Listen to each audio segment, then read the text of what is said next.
এখন আর আগের আমি নাই। এখন আমার অনেক টাকা লাগবো। লাইফে বড় কিছু হইতে হইলে রিস্কের কোনো বিকল্প নাই।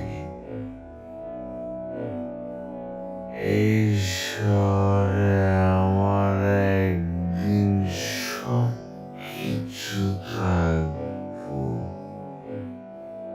এটা স্বপ্ন না, এটা বাঁচার উদ্দেশ্য।